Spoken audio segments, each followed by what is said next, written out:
며칠간 더 계셨어요? 40일간 계셨잖아요. 그렇게 계시면서 제자들에게 더 가르쳐 주실 것을 가르쳐 주시고, 사실은 뭐 가르쳐 줄 건 다 가르쳐 줬는데 확신의 문제죠. 맨날 들으면 뭐합니까? 맨날 들어도 확신이 없는 사람들은 한 보도 더 나을 수가 없잖아요. 정말 어떤 결단을 내려야 될 때 결단을 내릴 수가 없는 그런 의미에서 정말 진정한 그리스도인이라고 어떨 때는 하기가 어려운 그런 사람들이 있을 수 있죠. 이 교회라는 건, 지상교회라는 것은 정말 보이는 교회와 보이지 않는 교회가 함께 있기 때문에, 재미있는 신학적인 용어로 하면 이거를 비저블 처치가요,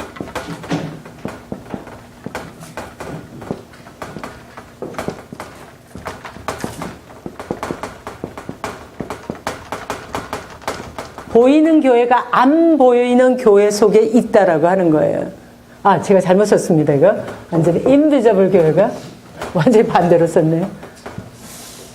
뭔가가 이상하다고 생각했어요. 이게 언을 붙여야 되는 데가 아닌데 왜 이렇게 됐나 했죠. 보이는 교회, 비저블 교회 안에 인비저블 교회가 있다는 거예요. 그러니까 다른 말로 하면 가시적인 교회, 번역하면 가시적인 교회 안에 보이지 않는 불가시적인, 비가시적인 교회가 있다. 또 다른 말로 하면, 좀 더 풀어서 하면은, 우리가 이렇게 흔히 보고 있는 지상교회 안에 하나님만이 보시는 교회가 있다. 그런 얘기입니다. 그래서 교회 다 같이 다니는 것 같은데, 하나님께서, 아, 정말 교인이야. 그러는 사람이 있고, 보자, 그러는 사람이 있다. 그런 얘기입니다. 요즘 정말 이렇게, 여기도 장로님들도 좀 계신가요? 장로님들 순환시대 같은데, 목사님들 순환시대에서 장로님들 순환시대가 왔나 생각할 정도로 장로님들 중에서 너무, 모르시고 쳐다보시는 건 아니시죠? 네, 그래서 정말 이 하나님 앞에서 우리가 온전히 설 때까지 믿음을 온전히 지키는 것에 대해서 좀 생각해 볼 때가 아닌가 그렇게 생각이 됩니다. 그래서 예수님께서 계시는 동안에, 사시는 동안에 정말 믿음의 확신을 주시면서 뭐라고 얘기하셨냐면요. 떠나시기 전에, 승천하시기 전에, 오직 성령이, 이제 내가 가면 너무 이제 제자들이 섭섭해 하니까 걱정하지 말아라. 요한복음 14장에 보면 내가 가면 더 좋은 보혜사가 오신다 그랬어요. 더 좋은 분이시라고 그렇게 표현하셨어요. 성령님을 보혜사, 즉 우리를 도우시는 이 보혜사가 오시는데, 그 성령이 오시면, 그 성령이 너희에게 임하시면 너희가 권능을 받고 예루살렘과 온 유대와 사마리아와 땅 끝까지 이르러 내 증인이 되리라. 예수 그리스도의 증인이, 뭘 증인해요? 증인이란 말이 뭐예요? 본 것을 전하는 사람이 증인이에요. 예수님께서 와서 가르치시고 죽으시고 다시 부활하신 것, 그 세 가지만 가르치면 돼요. 가르치신 것과 죽으신 것과 부활하신 것, 그것만 가르치시면 증인이 되는 거예요. 무슨 복잡한 게 없어요. 사실은 굉장히 간단한 거예요. 그래서 너무 간단해서 재미없다 그럴 수도 있지만, 그 간단한 것 안에 엄청난 진리가 있기 때문에 그런 거죠. 그래서 내 증인이 되리라 그렇게 하시면서 증인이 될 것을 요구하셨어요. 근데 그 증인이 될 것을 요구할 그 당시에 예수님의 제자도 아니었던 사도 바울은, 사실은 예수님의 이러한 일들 때문에 열받아가지고 예수님 믿는 기독교인들을 죽이려고 열심히 쫓아다니던 그 사도 바울이 자기 스스로를 사도라고, 나 정도면 사도다 그렇게 얘기하는 거예요. 12 제자들 사이에서는 네가 무슨 사도야, 우리 중에 같이 있질 못했는데, 그렇게 싸우기도 했지만 베드로 같은 사람은 열을 많이 받으니까 바울하고 싸우기도 하고 그러잖아요. 그렇지만 그가 한 모든 것은 사도라 하기에 부끄러움이 하나도 없는 사람이었죠. 근데 그 바울이 어떻게 하나 보세요. 마지막에, 사도행전 마지막에 그가 그렇게 예수님 믿는 자들을 쫓아다니면서 죽이려고 했었고, 그리고 스스로가 이제 회심하게 되면서 전도자가 되었고 선교사가 되었다가 로마에 잡혀가 있죠. 지금 로마에 잡혀가 있는데, 이 잡혀가 있는 상황이 아주 또 기가 막혀요. 어떻게 또 이렇게 잡혀가 있을 수가 있어요. 새 집을 아예 하나 얻어주는 거죠. 그래서 사람들이 마음대로 들락거릴 수 있도록 그렇게 로마 간원들이 또 배려를 해줘요. 또 무슨 이렇게 죄인을 또 이렇게 허술하게 다룰 수가 있습니까? 다 하나님의 은혜 가운데서 일어날 수 있는 일들이었을 것입니다. 그래서 이 이태 동안 자기 셋집에 머물면서 자기에게 오는 사람들을 다 영접하고 또 하나님 나라를 전파하며 주 예수 그리스도에 관한 모든 것을 담대하게 거침없이 가르치더라. 그렇게 했어요. 이게 뭐 겁날 것이 없는 거죠. 이 사람은 모든 걸 내려놓은 사람이었으니까요. 그래서 사도행전 28장 30절에서 31절 이렇게 끝이 난단 말이죠. 그래서 오늘 사도행전 29장을 쓰는 교회들이 많잖아요. 사도행 Acts 29이라는 이제 중요한 하나의 선교 운동이죠. 그래서 Acts 29이 뭐 미국 같은 데서 그렇게 이미 많이 시작됐었는데 우리나라에서는 온누리교회가 거의 처음으로 딱 그 키워드를 잡으셨죠. 그래서 Acts 29 빌리지라 그래서 양지에 가면 선교 센터도 있고 모든 게 다 Acts 29에 맞춰져 있어요. 교회 전체가. 그러니까 교회 온 평신도들을 선교사화하는 게 말하자면 교회의 목적이라고 할 만큼 하는 건데 거기에서 이게 키워드가 Acts 29, 즉 사도행전 29장. 여기 보면 이렇게 끝나버리잖아요. 바울이 이렇게 사람들에게 가르치는 걸로. 그러면 그 바울을 이어서 누가 증인이 될 것인가? 우리가 되겠다. 그게 Acts 29, 사도행전 29장 운동이거든요. 그래서 이제 그런 교회들도 있는데 왜 우리가 그렇게 해야 되느냐. 로마서 15장 18절에서 19절에 보면 그리스도께서 이방인들을 순종하게 하기 위하여 나를 통하여 역사하신 것 외에는 내가 감히 말하지 아니하노라. 그 일은 말과 행위로 표적과 기사의 능력으로 성령의 능력으로 이루어졌으며 그리하여 내가 예루살렘으로부터 두루 행하여 일리루곤까지 그리스도의 복음을 편만하게 전하였노라. 이렇게 얘기하고 있습니다. 여기 앞에 보면 그리스도께서 이방인들을 순종하게 하기 위하여 나를 통하여 역사하셨다. 그렇게 얘기했어요. 이 사도 바울은 이방인의 사도라고 그럽니다. 그 나머지 사도들, 12사도들이 다 유대인들의 사도라고 뭐 거의 할 수가 있죠. 실제로 다는 아닙니다. 베드로 같은 사람도 아시는 대로 사도행전에서 고넬료의 사건, 고넬료를 만나면서 그가 이방인들에게도 구원이 임하여야 될 것에 대해서 확신을 갖게 됐고 이방인의 사도가 되는 모습을 보여주고 있습니다. 그래도 베드로는 역시 더 많은 경우에 유대인들에게 집중되어져 있었다면 사도 바울은 분명하게 이방인의 사도였다고 할 수 있습니다. 뭐 그런가 하면 12사도 중에서 도마 같은 사람은 예수님을 의심해서 이렇게 정말 손바닥에 손가락을 넣어보고 싶어 했던 그 도마 같은 사람은 인도에까지 가가지고 복음을 전했다라는 전설이 있습니다. 그래서 실제로 인도에 가시게 되면은 도마 교회가 아주 큰 교회고요. 도마로부터 왔던 모든 여러 가지 것들 하나의 전통으로 만들어서 열심히 그것을 지키고 있는 모습도 우리가 볼 수 있습니다. 그래서 예수님이 우리를 위해 죽으신 것이 도대체 뭐 때문이냐? 그거는 구원을 위해서고 그 구원은 유대인뿐만 아니라 모든 이방인, 모든 사람이 주 예수 그리스도를 알아 하나님을 아버지라 부르게 되고 그리하여 모든 사람이 구원을 얻게 되는 것. 그것이 목적입니다. 그런 의미에서 모든 교회사는 선교다 그렇게 얘기해도 별로 틀리지 않다는 거죠. 교회사를 우리가 정리할 수 있는 여러 가지 방법이 있는데요. 그 중에서 선교로 알아보는 것도 이런 점에서 어떤 의미에서는 가장 근접해, 역사의 흐름에 가장 근접해 있는 방법일 거다 생각해 볼 수 있습니다. 이 교회사를 이제 선교를 중심으로 해서 정리해 놓으신 유명한 분들이 계세요.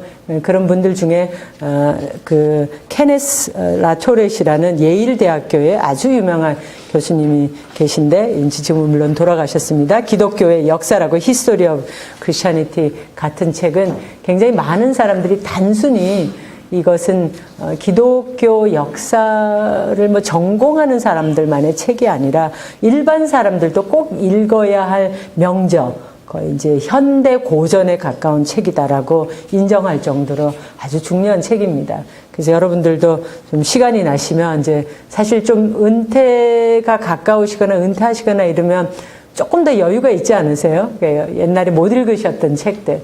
정말 이 세상이 어떻게 이렇게 흘러왔는가 이런 책들도 좀 보실만한 때인 것 같은데요. 그럴 때 이런 책도 리스트에 넣고 한번 보셔도 굉장히 좋을 것 같습니다.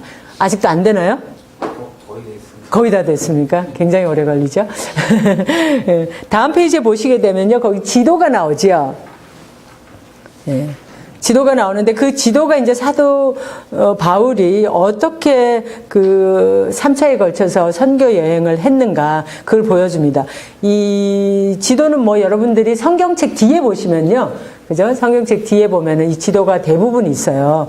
그래서 교회에서도 이렇게 말씀 듣다가 좀 특별한 지명들이 나올 때 빨리 이렇게 성경책 뒤로 가셔가지고 이 지도들을 보시면 그렇게 더 재미있게 말씀도 들으실 수 있겠죠. 근데 제가 이제 이 지도를 넣어놓은 건 뭐 성경에 있어서 굳이 안 넣어도 되는데 또 이 자체를 설명하려는 것도 아니고요. 이런 건 여러분들이 또 성서 시간에 또 하시면 되니까. 근데 지금 보여드리고 싶은 것은 여기 이제 이 지중해가 굉장히 중요하다는 거죠. 예, 지도에서 지중해가 지금 이제 이렇게 아프리카에서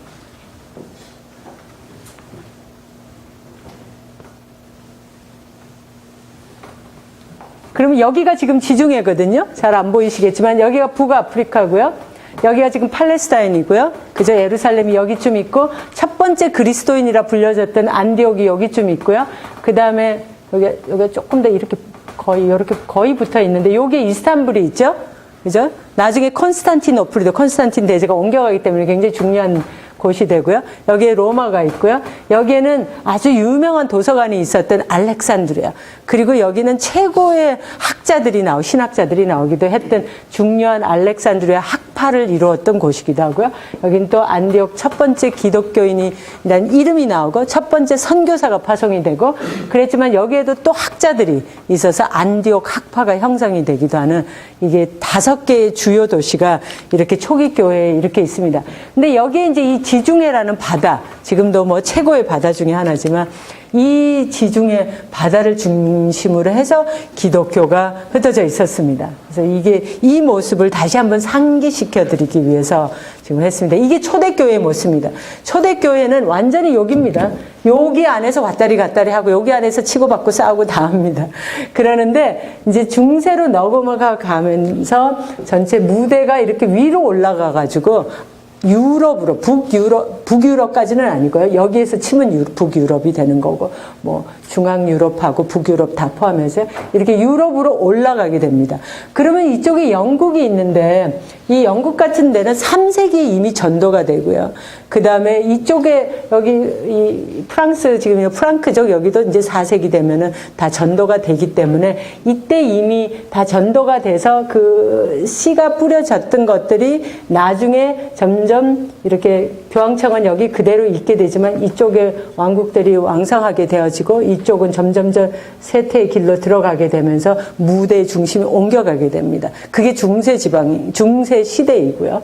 중세 시대에서 이제 마지막 부분에 종교개혁이 일어난 건 이제 독일이지만 독일에서 북유럽과 이쪽으로 전도가 활발하게 일어나면서 이제 전부 위치들이 달라지게 됩니다. 이제 종교가 어디가 더 커지느냐. 그래서 17세기가 가면은 영국이 강해지고 네덜란드가 강해지고 하는 것들을 볼 수 있습니다. 너무 오래 고민하셔야지 되는 것 같은데 큰일 났네요. 뭐가 잘 안 되는 거죠? 연결 잭이 잘 안 돼요? 되기는 될 것 같아요? 네. 아니, 저거 이제 없으면 제가 조금 방향을 바꿔서 해야지 되니까. 네, 그래서 그러는데요. 그래서, 지금 이제 그 모습을 좀 보여드리기 위해서 했습니다. 넘어가시면은요. 다음 페이지에 가시면. 이제 이렇게 해서 그 종교개혁을 잠깐 하고, 제가 한 거 중에 한 3페이지에 종교개혁자들과 선교라는 부분으로 가시면 됩니다. 네. 종교개혁이 이제 16세기에 아까 전에 일어났다고 말씀드렸잖아요.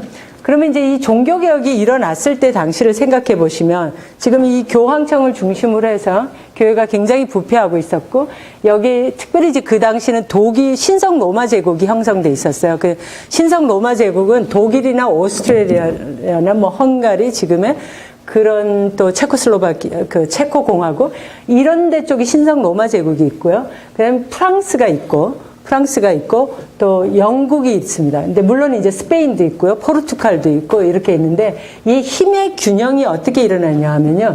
이 이태리하고 스페인하고 포르투갈하고는 굉장히 같이 가요. 여기는 같이 가고요. 그 다음에 이제 여기 스페인에서 왕자가 이쪽이 신성 로마 제국 위쪽인데 여기 신성 로마 제국의 황제가 됩니다. 찰스 5세라고요. 또 혹은 까를 5세라고 하는 사람이 여기에서 이제 황제가 되고, 근데 여기 이제 프랑스는 지금도 그렇지만 프랑스란 나라가 이게 땅이 크잖아요. 그 굉장히 비옥한 농토도 갖고 있는가 하면 바다도 지중해 쪽도 갖고 있고 대서양 쪽도 갖고 있고 독일하고 비교해 보세요. 상대적으로 굉장히 입지 조건이 좋잖아요. 기후도 그렇지만 바다를 갖고 있고 또 알프스 산도 또 적당히 갖고 있고요. 그래서 굉장히 여러 가지 면에서 그 아주 비옥한 땅이에요. 그 여러 가지 입지 조건이 지정학적 조건이 굉장히 좋은 곳이에요. 그래서 언제나 이렇게 견제 세력으로 작동을 해요. 신성 로마 제국하고 이 프랑크 왕족하고. 그다음에 또 영국은 여기 있어가지고 사실은 좀 뚝 떨어져 있고 별로 발전이 못했던 곳인데 여기가 이제 스페인하고 동맹을 맺거든요. 헨리 8세 때 가면은 그 첫 번째 헨리 8세가 결혼을 몇 번 하는지 아세요? 부인이 몇 명이었는지 혹시 아세요? 5번이요? 6번. 그걸 어떻게 아세요? 네, 그쵸. 유명하죠. 그렇다고 해서 그걸 꼭 다 하시는 건 아니에요. 6번 했는 거. 영국 가시면은 그 초콜릿, 다양한 종류의 초콜릿인데 햄튼 코트에 가시게 되면은 그 헨리 8세의 6명의 부인들의 사진을 다 이렇게 해놓은 초콜릿을 팔아요. 그래갖고 제가 가가지고 저희 남편한테 그 초콜릿을 선물을 사다 줬어요. 그러니까 부인을 하나밖에 못 데리고 살지만 이렇게 6명을 데리고 산 사람도 있다. 이제 이러면서 사진도 있는데.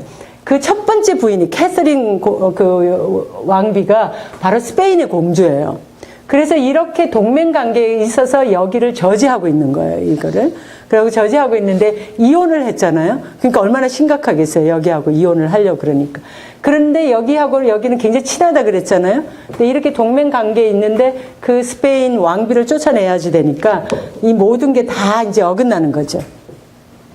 이 관계가. 그러니까 영국이 이제 국력을 엄청 길러야지 됐죠. 영국이 종교개혁하면서 국력을 어떻게 기를 수 있었냐면 수도원이나 교회의 재산을 다 뺏었어요. 그래서 영국 국왕이 수장령을 발표해서 헨리 8세 때 발표하고 그것이 이제 왔다 갔다 하다가 엘리자베스 1세에 가게는 수장령을 다시 한번 발표해요. 다시 하면서 확고하게 하죠. 그렇게 하면서 교회의 최고 결정권자가 왕이 되는 겁니다. 그 주교가 되는 것이 아니라 대주교가 있는데 캔터베리 대주교가 있죠. 지금은 이제 영국이 주교를 대주교를 2명을 갖고 있어요. 근데 그 당시에는 1명이었는데 캔터베리에만 대주교가 있었는데 이 대주교, 그 대주교 위에 왕이 있는 거예요. 이제 교황이 아니라 왕이 있는 거예요. 그래서 왕이 교회의 모든 재산들을, 수도원의 모든 재산들을 하면서 국력을 엄청 키우죠. 엘리자베스는 또 25살 때 여왕이 됐었는데요. 아주 그 당시에, 영어 당연히 잘하고요. 영어 사람이니까. 불어, 라틴어, 도고도 했던가? 언어를 하여간 5개를 제가 지금 빨리 생각했는데, 5개 언어를 아주 유창하게 잘했다고 그럽니다. 그리고 보통 이제 당시에 이 왕들이 되는 걸 보면 굉장히 어린 나이에 많이 돼요, 왕들이. 근데 이미 이제 이 엘리자베스는 어머니가 이제 그렇게 천일엔 잘하시는 대로 너무 억울하게 이렇게 죽게 되죠. 그렇게 되면서 그 모진 고통을 감내하고 또 이제 언니가 이제 블러드 메리 여왕 시절에 완전히 뭐 거의 감금하다시피 견제하기 위해서 그렇게 하고 굉장히 어려운 시간을 많이 겪었어요. 그런 사이에 나이도 들었고요. 그래서 상당히 성숙했었고 지혜로웠었고 거기다가 실력이 좋았어요. 그런 모든 것들이 배경이 돼서 이 사람이 여왕이 되었을 때는 종교 세력도 양적을 적당하게 잘 균형을 맞추면서 잘 유지를 해요. 그 정치적으로 잘 활용을 하는 거죠. 그렇게 하면서 이제 중상 그 무역에 아주 힘을 써가지고 나라를 크게 발전을 시킵니다. 그래서 1600년이 되면 영국에서 동인도 회사라는 걸 만들어요. 동인도 회사를 만들어서 이 인도니까 지금 이제 이쪽이죠, 그죠? 인도 쪽으로 됐나요? 말씀을 안 해주고 가셨네 또. 인도로 와가지고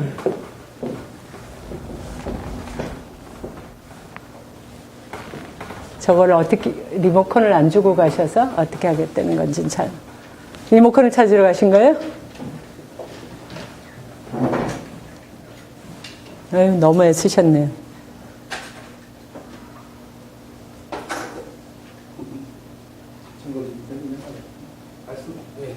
하시면서 이제 된 거죠? 네. 네.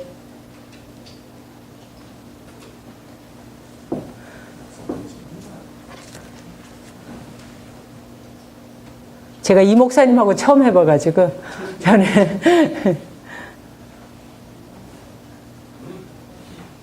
네.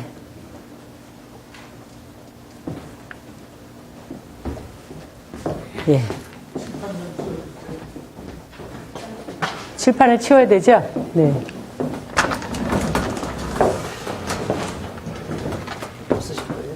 아, 필요하면 끌어다 쓰겠습니다.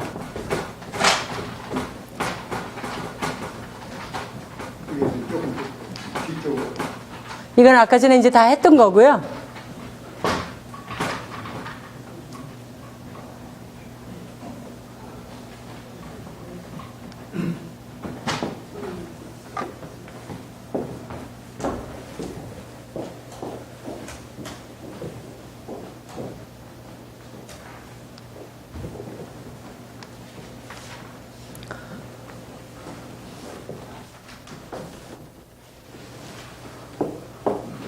예, 여기 이제 뭐 다 했던 거라서 그냥 이제 하면 될 텐데, 영국이 저 위에 있잖아요. 지금요. 보이시죠?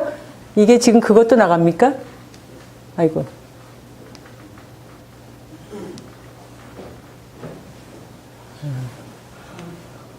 그렇게 해서 이제 그 영국 같은 나라가 엄청나게 이제 그 종교개혁 시대를 통하여 가지고 그 세계 선교를 할 수 있는 기반을 만들고 있어요. 그러나 세계 선교를 그 당시에 했다는 건 아니고요. 그래서 이제 사람들이 뒤에 이제 가서 종교개혁 시대를 16세기 개신교 종교개혁 시대를 생각해 보면서 16세기 종교개혁을 통하여서 무슨 선교를 했느냐, 개신교가. 그런 이제 그 나름대로 이제 자아 비판도 있고요. 또 카톨릭으로부터의 상당한 그런 그 비난을 받게 됩니다. 비판과 비난을 받게 됩니다. 특별히 이제 그 16세기에 있었던 로베르토 벨라르미노라는 추기경이 당시에 이제 개신교를 비난하는 그런 개신교 반박하는 글을 굉장히 많이 쓴 학자이기도 한데요. 이 학자 같은 경우는 이제 대놓고 그렇게 얘기하죠. 우리 천주교 같은 경우에는 이미 14세기부터 시작해서 15세기가 되면 그 이전에도 카톨릭이 선교를 많이 했었습니다. 여러 군데. 중국 쪽에도 이미 와 있었고요. 그렇게 했었는데 특별히 15세기가 되면서 괄목할 만한 성과를 이루어요. 천주교가요. 그게 나침판의 발명과 포르투갈, 아까 다 없어졌네요. 스페인하고 포르투갈이 해상무역의 실권을 잡고 있었잖아요. 그러면서 이제 이 포르투갈하고 스페인을 통하여서 소위 우리가 그 옛날에 신대륙이라는 거, 지금의 중미 지역과 남미 지역을 그쪽으로 이제 나가게 되고 이 사람들이 엄청나게 거기에다 식민지 건설을 하게 되는 거죠. 포르투갈이나 스페인 사람들은 굳이 그걸 식민지라고는 하지 않습니다. 그러나 이제 뒤에 역사가들은 뭐 그게 식민지하고 뭐가 다르냐 이제 이렇게 얘기하고 있죠. 근데 어쨌든 거기 가서 농장을 개척하면서 그 원주민들의 노동력을 착취하면서 그렇게 농장을 개척하게 되고, 그런데 그 노동력의 대가로 준 게 뭐냐 하면은 가톨릭 신앙을 줬다는 거예요. 그래서 우리가 너에게 구원에 거저줘야 되는 건데 우리가 너에게 이런 귀한 신앙을 가르쳐 줬으니 너희가 우리에게 노동력을 제공하는 것이 마땅하다. 그런 식의 재미있는 앵꼬미엔다스라는 특별한 용어를 만들어내서 그걸 정당화시킵니다. 그러면서 엄청나게 어쨌든 간에 거기에 수사들도 많이 가고 교회도 세우고 그래서 많은 이제 자기네들은 선교를 했다고 자부하게 됩니다. 그리고 실제로 지금 남미나 중미에 엄청난 카톨릭 인구가 생기게 된 건 그때부터입니다. 그래서 이제 그렇게 했는데 이 추기경이 하는 얘기가 뭐냐면 우리가 15세기에 이미 그렇게 엄청난 선교를 이루었다. 그 주님의 지상 대명령을 우리는 이루고 있었다. 근데 너희는 도대체 한 게 뭐냐? 니네는 겨우 교회를 분열시키고 가톨릭 교회에서 잘 있었으면 되는데 교회를 뛰쳐나가고 분열시키고 선교, 주님께서 그렇게 전하라고 했던 복음을 전하는 일에는 관심이 없었다. 니네는 니네 영역을 넓히는 일에만 관심이 있고 싸움하는 일에만 치중했다. 이렇게 비판하기 시작했습니다. 그래서 이런 비판에 대해서 구스타프 바르넥이라는 19세기의 유명한 선교학자인데, 이 19세기의 유명한 선교학자도 이 사람 같은 경우에도 이거에 대해서 비판할 생각을 하지 못하고 이 사람도 뭐라고 얘기했냐면, 그렇고 보니까 정말 16세기 종교개혁자들에게는 선교에 관해서는 적어도 이상한 침묵이 흐르고 있었다. 우리는 한 것이 없다. 이제 이런 식으로 거의 결론을 내려버렸습니다. 그래서 굉장히 20세기에도 이 바르넥 같은 큰 선교학자, 개신교 선교학자가 이렇게 스스로를 자아 비판하고 스스로 겸손하게 이렇게 물러섰기 때문에 그것이 마치 진짜인 것처럼 그렇게 고정되다시피 했었습니다. 근데 20세기가 좀 후반에 들어오면서 많은 개신교 역사학자들이 더 많은 연구를 하는 가운데 좀 더 많은 것을 발견할 수 있게 돼서 이거에 대해서 적어도 반박할 수 있는 근거들을 좀 갖추게 됐습니다. 여기는 이제 16세기 제네바예요. 16세기 제네바를 이제 그림으로 저렇게 표현한 건데요. 16세기 저기 저렇게 우뚝 서 있는 교회가 칼빈이 목회하셨던 생피에르 교회당입니다. 여기는 이제 물론 카톨릭 교회였었죠. 카톨릭 교회였던 곳을 개신교 종교개혁과 함께 개신교 교회로 바꿨고 지금도 그대로 잘 있습니다. 앞모습만 조금 바꾸고 교회의 상당 부분은 레노베이션을 했지만 그래도 거의 이 당시 모습을 그대로 갖고 있습니다. 종탑 같은 것도 거의 그대로 있고 이 도시 자체가 이 주변 자체가 거의 지금 적어도 올드 제네바라고 하는 데를 가시게 되면 옛날하고 별로 차이가 없이 그대로 있는 것을 보실 수 있습니다. 구제반은 크지도 않아서 여러분들이 걸어서 한 바퀴를 쭉 다 보실 수 있을 만큼, 그리고 언덕 위에 있어서 실제로 교회가 높이 우뚝 선 것처럼 그렇게 보이는 곳입니다. 근데 이 곳에 칼빈이라는 4명의 이 이제 유명한 종교개혁, 이 도시에 아까 그 교회가 있는 곳을 올라가기 위해서 언덕에 이렇게 있다 그랬잖아요. 그럼 이렇게 밑에서부터 이렇게 올라가거든요. 그럼 올라가다가 보면 종교개혁 공원이라는 게 있습니다. 종교개혁 공원에 이렇게 종교개혁 부조가 있어요. 이렇게 부조가 있는데 그 부조에 4사람의 종교개혁가의 상을 이렇게 부조로, 그죠? 전신상이 아니고 부조로, 한쪽 면만 있는 부조로 이렇게 해놨습니다. 그래서 이 첫 번째 사람이 윌리엄 파렐이라는 선교사님이 아니라 목사님이신데 여기를 처음 개혁했던 분이시고요. 그 다음 사람이 이 파렐이 주저앉혔죠. 이 칼빈은 원래 프랑스 사람입니다. 근데 프랑스 사람이고 완전히 학자죠. 그리고 학자이기를 원했던 사람이고요. 그런데 내전이 있어서 길을 둘러가야 돼서 제네바를 잠시 방문했는데 그때 파렐 목사님이 여기 가서 종교개혁을 막 열심히 하고 있는데 힘이 너무 붙였어요. 그래서 종교개혁자가 오자 당신 잘됐다. 하나님의 뜻이라고 생각하고 여기 같이 있자라고 했을 때 칼빈은 그렇게 하고 싶지 않았죠. 나는 그냥 책이나 쓰고 공부하고 가르칠 수 있게 도와달라고 했는데 파렐이라는 분이 아주 열정적인 분이세요. 설교도 아주 열정적으로 해서 아주 폭포수와 같은 그런 설교를 했다라고 얘기하기도 합니다. 뭐라고 칼빈한테 얘기하냐면, 당신이 그렇게 여기에서 이렇게 당신에 대한 필요가 있는데 이것을 저버리고 가서 학자의 삶을 원한다면 하나님의 저주가 있을 거라고 얘기합니다. 보통 사람 같으면 그러면 기분 나빠가지고 무슨 그런 소리를 하냐 이럴 수도 있는 건데, 칼빈은 그 말을 굉장히 중요한 도전으로 그렇게 받아들였던 것 같습니다. 그래서 제네바에 머무르면서 거기서 죽을 때까지 종교개혁자로 남게 됩니다. 물론 중간에 잠시 망명생활도 해야 될 만큼 핍박이 있었지만 그래도 다시 돌아와서 아주 그 종교개혁자로서 훌륭한 모습을 보여줬었고요. 네. 그렇다면 여기가 이제 칼빈을 이어받은 베자라는 분이시고요. 베자 목사님이시고, 여기가 잔 낙스예요. 잔 낙스는 스코틀랜드의 종교개혁자예요. 그래서 스코틀랜드의 메리 여왕한테 엄청나게 핍박받아가지고 여기로 망명 왔을, 영국의 메리 여왕이 아니고 스코틀랜드에도 메리 여왕이 있었어요. 거기 핍박해서 잠깐 여기 와가 있으면서 여기 제네바가 너무 훌륭한 거예요. 여기 종교개혁이야말로 그리스도의 학교를, 여기가 온전한 학교를 만들었구나, 그런 생각을 하게 됐어요. 그래서 스코틀랜드에 가서 바로 칼빈이 했던 목회를 자기 나름대로 또 거기에서 어떤 의미에서 좀 더 엄격하게 만들어서 정착시킨 게 장로교예요. 그 장로교가 전 세계로 오게 된 겁니다. 칼빈 시절에 이 교회를 장로교라고 그렇게 이름을 붙이지는 않았어요. 그렇지만 장로들이 중심이 돼서 같이 목회를 하는 모습을 보여줬죠. 근데 이렇게 마음대로 막 돌아가고 그러네요. 근데 하여간 이 시절에 칼빈 같은 경우에 목사회를 조직해 있었는데, 이 목사에서 당시 프랑스로, 이 사람이 프랑스 사람이라 그랬잖아요. 근데 프랑스에서 상당히 그 당시에 위그노들이라 그래서 칼빈주의자, 개신교회를 믿었던 그 위그노들이 많이 생기게 되었는데, 이 위그노들한테 많은 그 목사를 제공하고, 왜냐면 프랑스에는 박해가 너무 심했거든요. 아까 여기서 말씀드렸던 것처럼 프랑스는 언제나 신성 로마 제국을 견제하고 있고, 프랑스와 1세가 아주 까를 5세하고 이 적대 관계를 아주 잘 유지하고 있었습니다. 그러면서 서로의 균형을 맞추고 있었거든요. 그래서 하여간 그렇기 때문에 이 개신교 세력이 나온다라는 것이 엄청난 위협이었어요. 자기네 힘이 약화되는 거니까.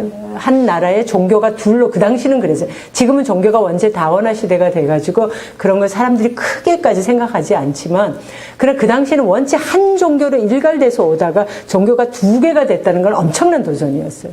그래서 프랑스와 1세 같은 사람이 견딜 수가 없었죠. 그래서 아주 엄청난 핍박을 가하게 됩니다.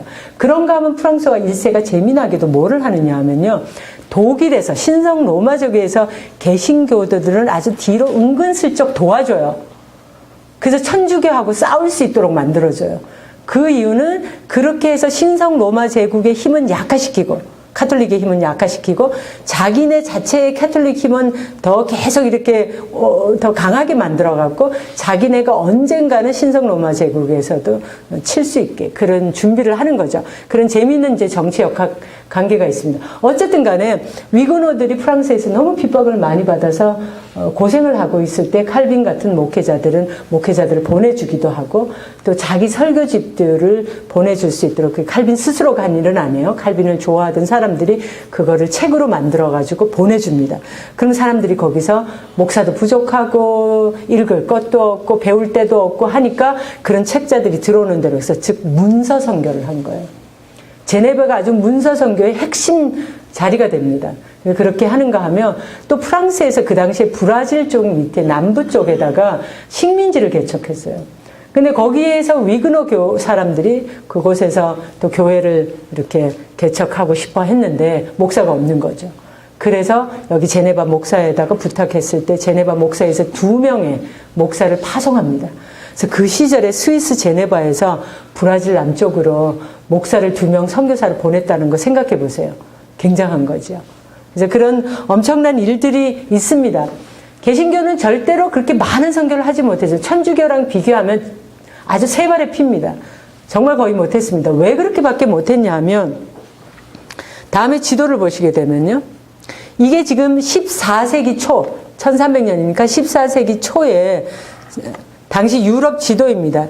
여기 지도에서 이 색깔, 붉은 색깔이 나는 게 다 카톨릭입니다. 붉은 색깔. 근데 초대교회를 생각해 보시면 이 지중해 바다가 여기 있지 않습니까? 이 지중해 바다를 해서 여기 아까 제가 그려진 지도 생각나시죠? 여기 북부 아프리카, 팔레스타인 이렇게 해갖고 전부 기독교였거든요. 여기까지도요. 다 기독교였던 거 생각나십니까?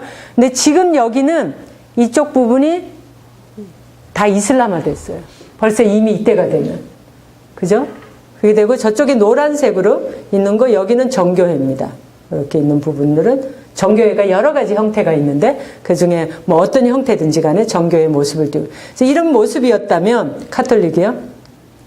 이게 지금 16세기에 16세기에 아우크스부르크 평화조약이 맺어질 당시에 신구 종교 더 이상 이제 우리가 전쟁을 하지 않도록 해보자 라고 일단 평화조약을, 물론 그것은 17세기에 가서야 완성되지만 이때 일단 한 번은 평화조약이 있었는데 요 당시의 모습을 보시게 되면요, 지금 여기 초록색 있는 부분, 초록색이 있는 부분이 카톨릭입니다.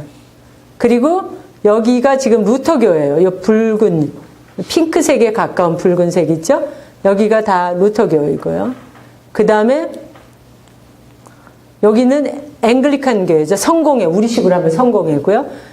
영국과 지금 칼빈주의자들, 그러니까 아까 전에 말씀드린 대로 존 낙스가 스코틀랜드에 가서 여기 칼빈주의적인 교회, 즉 장로교를 만들었다 그랬죠. 그럼 이 교회가 또 어디에 있냐면은 시작했던 곳이니까 제네바 중심으로 여기 당연히 있겠죠. 취리 여기에 있고요. 그 다음에 여기가 지금 네덜란드입니다. 네덜란드는 당신의 저지대 국가로서 스페인의 그 식민지였는데 여기가 칼빈주의를 적극적으로 받아들여서 독립을 할 수 있는 이념으로, 종교적 이념으로 삼습니다. 그러면서 네덜란드가 독립을 하게 되고요. 그러면서 칼빈주의가 그 전체 인구의 한 50%, 많을 때는 60%까지 갔다라고 봅니다. 그렇게 할 수 있는 기반을 만들면서 급속도로 부강한 나라의 기초를 만들게 됩니다. 이게 이제 16세기 중반의 유럽 상황입니다. 그럼 이렇게 보시는 대로 지금 이만큼을 개신교가 아까 그 상태에서 가지게 됐다는 것은 이건 엄청난 피해의 결과라고도 할 수 있습니다. 엄청난 선교의 결과지만 선교의 이면에 엄청난 피가 흘려졌다는 것을 얘기하는 거기도 합니다. 카톨릭이 그냥 놔두지 않은 경우가 많기 때문에 그렇습니다. 이게 정치적으로 너무 얽혀 있어서, 그리고 그 당시 세계관에서 종교의 자유 이런 건 굉장히 어려운 얘기였습니다. 우리하고는 다른 세계관이었기. 그래서 이런 상황에서 개신교는 정말 선교, 자체 선교하고 그 선교된 땅에서 자기네의 정체성을 유지하는 게 아주 힘들었습니다. 개신교 내에서도 이단도 나오고, 그래서 우리의 신앙은 이런 거를 끊임없이 만들어서 발표해야지 됐고, 그것에 동의하는 사람들을 더 모아야 하는 그런 어려움들이 있었기 때문에 실제 우리가 원하는, 우리가 생각하는 식의 그런 종교개혁, 그 선교를 하기는 막상 쉽지가 않았습니다. 여러분들 가지신 책에 제가 몇 쪽에 있는지는 모르겠는데 기도문이 하나 있어요. 예정론의 대표 주자로 알려진 칼뱅의 기도문 중 하나를 읽어보자라는 게 있는데, 기도문 찾으실 수 있으시겠어요? 종교개혁자 선교에서 나오는데 찾으셨어요? 몇 쪽인가요? 종교개혁자들과 선교. 네? 91? 예, 91쪽입니다. 91쪽에 있는 기도문을 한번 같이 읽어보실까요? 오 가장 은혜로우신 하나님, 가장 자비로우신 아버지, 세상 모든 곳에 있는 모든 사람들을 위하여 이제 우리가 당신께 기도드립니다. 당신의 아들 예수 그리스도의 구속을 통하여 온 세상의 구세주로 인정받으시는 것이 당신의 뜻이므로 아직 그리스도를 아는 지식에서 멀리 있어서 어두움 속에 거하며 잘못과 무지의 포로 상태에 있는 이들에게 성령의 조명하심과 당신의 복음에 대한 설교로 구원의 바른 길, 즉 당신이 참 하나님이신 것과 당신이 보내신 예수 그리스도를 알게 되도록 허락하여 주옵소서. 우리 모두 다 함께 한 마음과 한 목소리로 당신께 예배드리고 당신의 그리스도, 우리의 주인, 왕이시며 율법을 주신 자에게 영광과 존귀를 드리게 하여 주소서. 제가 여기 앞에다 예정론자의 대표 주자로 알려진 칼뱅의 기도문을 보자 그랬어요. 칼빈을 우리가 요즘에 국립국어원에서 쓰라고 하는 표현법에 맞게 쓴 겁니다. 원지음 원칙에 의해서. 예전에 다 칼빈이라고 그랬는데 점점 이제 칼뱅이로 옮겨가고 있는 추세입니다. 그래서 여기 왜 이런 얘기를 쓰고 있냐 하면은 종교개혁자들이 선교를 안 한 것에 대해서 후세대 사람들이 비판하면서 많이 했던 얘기 중에 하나가 칼빈 같은 사람은 예정론을 많이 루터도 가르쳤어요. 그러나 칼빈이 예정론을 더 많이 가르친 것처럼 돼 있어요. 근데 사실은 꼭 그렇지는 않아요. 루터도 많이 가르쳤고 즈빙글리도 많이 가르쳤고 칼빈도 많이. 근데 나중에 가면 17세기에 가서 칼빈을 반대하는 지금 이제 감리교의 그 교리적 근원을 제공하는 알미니우스라는 사람이 나오면서 칼빈의 예정론을 걸고 넘어져요. 그러면서 칼빈이 마치 예정론만 가르친 것처럼 됐지만 실제로는 칼빈뿐만 아니라 모든 종교개혁자들이 다 가르쳤던 성경의 중요한 교리 중에 하나입니다. 근데 이 예정론을 가르쳤다라는 것 자체를 생각해봐라. 하나님이 다 정하셨는데 우리가 굳이 뭐야 그렇게 다니며 선교해야 되느냐. 그렇게 이제 생각했다는 거예요. 그래서 칼빈은 예정론을 가르쳤기 때문에 선교를 별로 안 했을 거다. 이제 이렇게 나중에 비판했다라는 얘기입니다. 근데 실제로 이제 그렇지 않았다라는 거를 여러 가지로 증명할 수 있는데 칼빈이 얘기할 때 예정론이라는 것은 하나님께서 우리 구원을 이루시는 분이다. 우리가 우리 구원을 이루는 게 아니다.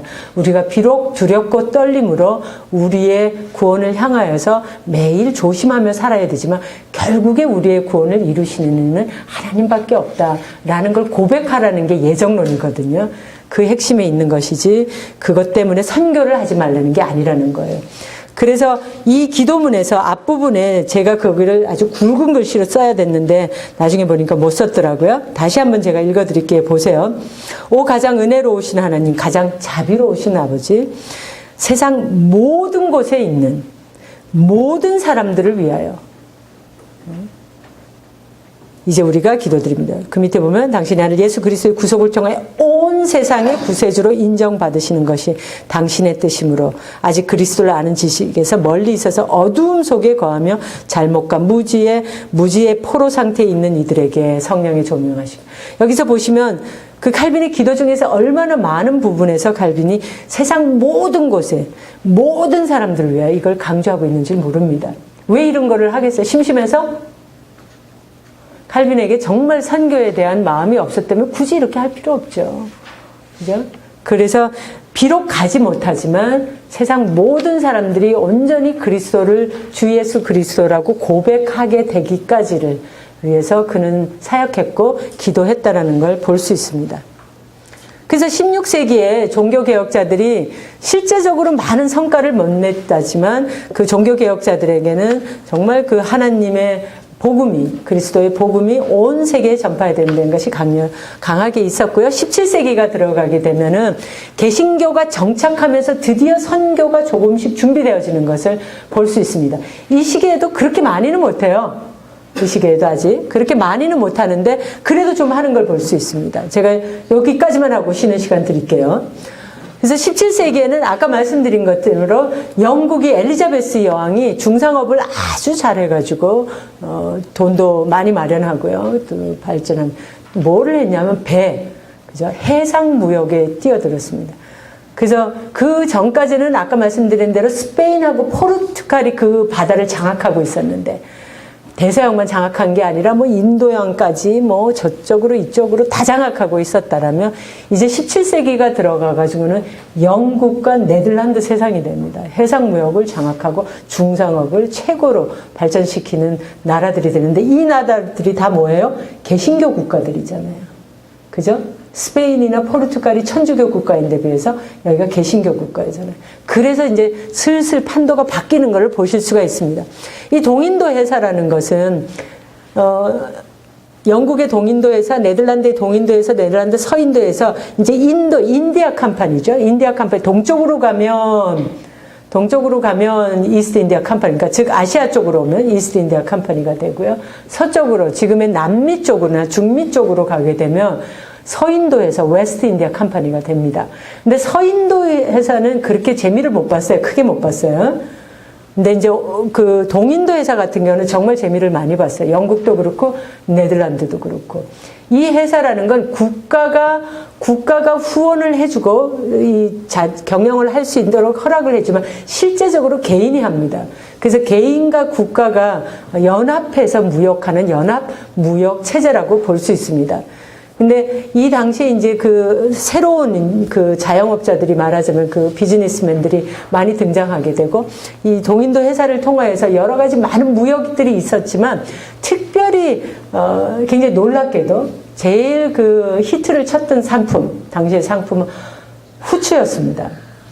그래서 이 네덜란드 같은 나라가 어떻게 후추를 통해서 그 엄청난 돈을 많이 벌었는가 이런 얘기를 쓴 것들을 읽어보면 좀 믿어지지 않을 정도로 그렇습니다. 그런가 하면 이제 소금 같은 것도 그리고 나중에 다양한 종류의 향료들 그리고 향신료 그런 것들이 굉장히 중요한 그 수입과 또 이렇게 재료 원재료를 가져와 가지고 만들어 갖고 다시 또 갖다 파는 그런 아주 기가 막힌 방법으로 돈을 벌는 이제 회사들이 됩니다. 이렇게 하면서 동인도 회사가 엄청난 부를 축적하고 또 영국 같은 경우에는 그거에서 끝나지 않고 아메리카 대륙으로 북미 쪽으로 버지니아 주가 그냥 버지니아 주가 아니라 엘리자베스 여왕이 결혼을 하시지 않으셨지 않습니까? 그래서 자기가 나는 짐은 영국과 결혼하노라. 그래서 자기가 선언하고 결혼하지 않습니다. 왜냐하면 결혼하고 이러면은 너무 여러 가지로 복잡하기 때문에. 그래서 하지 않으면서 했을 때 그 자기 스스로가 버진이 된 거죠. 그죠? 결혼하지 않았으니까. 그래서 그 여왕을, 버진 여왕을 기념해서 만든 게 버지니아 주 아닙니까? 그래서 그 버지니아 주에서 뭐 유명한 뭐 제임스타운이라든가 그런 것도 뒤에 만들어지고 또 나중에 가면은 뭐 또 메릴랜드 주 같은 데도 개척이 되고 그렇게 하나하나 이렇게 개척이 됩니다. 그러니까 엄청나게 이 시대에 부가 축적되는 거 식민지를 개척하고 있고 이렇게 무역을 통해서 원재료를 가져와서 물건을 만들어 갖고 팔고 있다라는 건 무역의 최고봉을 이룰 수 있는 그런 상황을 만들어 준 것입니다. 그래서 이게 이제 성경